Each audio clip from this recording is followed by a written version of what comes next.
It's a collection of 34 oil paintings. They're oil on deep-edged canvas. As I've said before, I don't usually like to frame my pieces because I find that the frames detract from the actual subject. They are the same subject, it's my specialty. I specialize in marine art. So yes, most of them depict the seas. I also have rock studies, so calm seas, storms, cloud studies, beaches. So there's a lot to the sea, really. It may just be, come across as the same subject, but really and truly, when you actually study it and dedicate so much time to researching, weather conditions, antique paintings of the sea, the great masters, Turner, shipwrecks. It's never ending. It's a very vast subject. And we're surrounded by sea here. We are, you've got a lot of different aspects to consider. What about starting and choosing the sea to paint? When did you actually start to paint the sea? Well, it's an interesting story, really. As I said, I started exhibiting 15 years ago, but I've been painting all my life. My mother always said that I didn't play with dolls as a child, but I always had coloring pencils and papers. That they were my toys, so I always really loved to draw and paint. And my studies really took me towards figurative art and portrait painting. So I did that for a number of years. And then, I had a friend and he wanted some paintings for his home, but he wanted, scenery. So landscapes, seascapes, whatever it was. And I declined. I said, I'm sorry, it's not my subject. But he insisted, so I painted 3 pictures for him. And I never looked back. I just fell in love with, the subject, the medium, the colors. As I said, the vastness of the sea in comparison to the vastness of the subject is quite incredible. And I've been brought up in Sliema, so obviously we're always on the beach in summer, on the promenade in winter. So the sea was a very big part of my youth, my childhood. And then I also spent time living in the Caribbean. So that gave me an insight into a very different sea, a very different lifestyle there. It's so much slower, so much calmer. So it inspired me to paint the calmer pieces in my collections. And you spend quite a lot of time in Sicily today, too. I do now, yes, where, of course, I live in the countryside there, so I get a break from the sea, which is good, because when I actually go back to it, then it's like it's brand new and I can start all over again. So when I am in Sicily, I'm very inspired to paint nature there. So I've done... only last month I had an exhibition there in Modica, and I exhibited, I think it was a collection of, 25 paintings, and some of which were tree studies, of course, olive trees. So again, that's quite an interesting twist really to what I do. And I use my hands really to paint the trees, in order to acquire that texture. Whereas the seas, as you can see, it's all very, very smooth and blended. So it's a completely different technique. So it must be quite nice for you to have a change sometimes. It is. It's very refreshing, especially coming back, because I come back to my great love, to the sea, so yes. And you paint most of the time from your studio in Sliema? I do, yes, yes. I have a studio and gallery there, and yes, I spend very, very long hours. Even though it is Sliema, it's in a very quiet street, so I'm not disturbed by the outside world, which I find it's a necessity for my work. I really need to be left alone and left to my own imagination.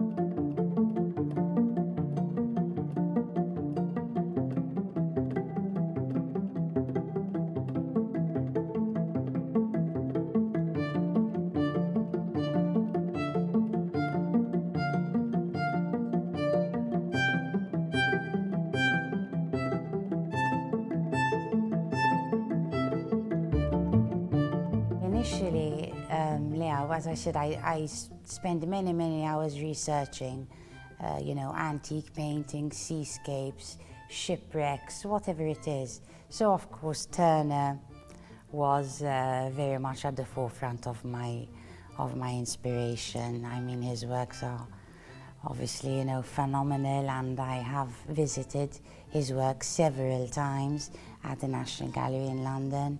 So yes, he's definitely a firm favourite. But also, of course, we have a lot of local talent here. If I may mention my art teacher, Mr. Anton Kalea, he was, he's an extremely talented artist. He's brilliant. He paints anything really with absolute ease, and the subjects he paints are so vivid, and yes, he's a very great mentor and inspiration. And also for sculpture then, I'm very fond of Andrew Diakono's works. He's, so unique in his style. So yes, I think those have to be. Do you think you're influenced by your travels abroad, apart from the painting that you do in the Caribbean, in Sicily? Are you inspired? Yes, very much so. When I travel, I always make it a point to visit art exhibitions. I've just come from, I've just been in London, and I went to the Portrait Gallery. And besides, of course, the classic portraits that are there continuously in a continuous exhibition. There's also David Hockney's exhibition.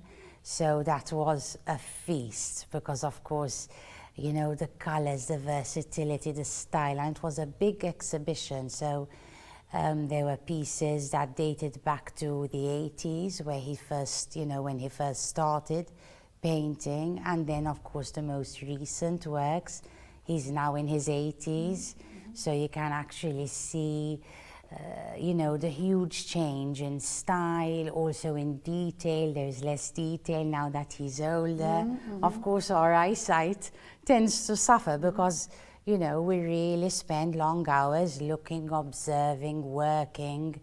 It's very tedious on the body, People think, oh, how lovely, you paint, how wonderful. It is, but it's long hours of... It is if you love it. Yes, but from the physical side, you're standing for hours, you're using your arms. I mean, with oil paintings, you have to stand up to paint them, especially the large pieces. And most of yours are large, I know. Yes, they are. Very large, I would say, in comparison to... Yes, I mean, this is about a standard size, but then we go up to, I don't know, 2 meters by 2 meters, or because I find freedom in a large canvas. When I have to paint something smaller, I feel extremely restricted. So it's not a favorite thing. It makes a lot of sense. What would you say to somebody who believes they're talented and would like to start painting? It seems very popular in Malta right now. It is, yes. There are a lot of young, very talented artists, and they don't only just start painting, they study history of art, so it's great, to see such talent being developed and exhibited. And yes, I do encourage them. It's a lot of hard work and also a lot of guesswork, because you never really know, what your turnout in an exhibition is going to be. You never know what you're going to sell or not sell. But as you said, Leah, if it is, if it is something you're passionate about, then you certainly must develop your talent and go for it, and success does follow. As I said, I've been at it for 15 years. And the sea is it's a very popular subject. People love the sea. Well, if you go to the same place where you were, let's say, yesterday, the sea is going to look different. Yes, in exactly the same place. Yes, yes. So, you know, influenced by the weather and so forth. Yes. What about first-time buyers, people who are buying art the first time? What advice would you give them? I always say when buying a painting, you know, the painting has to speak to you. I mean, of course, there's a budget involved, you know, so young people might perhaps tend to go for prints because they cost less, but I don't really recommend it.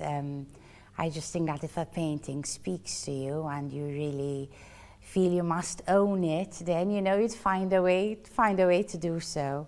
So yes, I do encourage first-time buyers to start building a collection.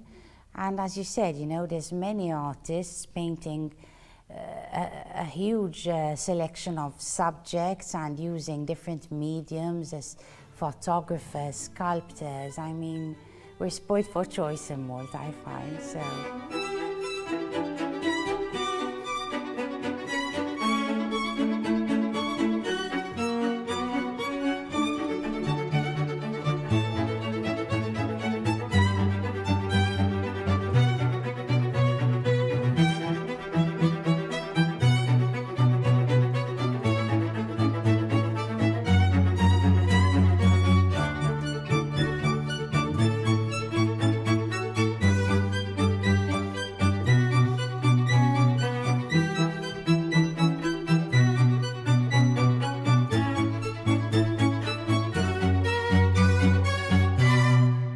Thank you very much for watching our Culture News today and watching our program. Should you have any comments or queries, please send them to the number that appears on the screen.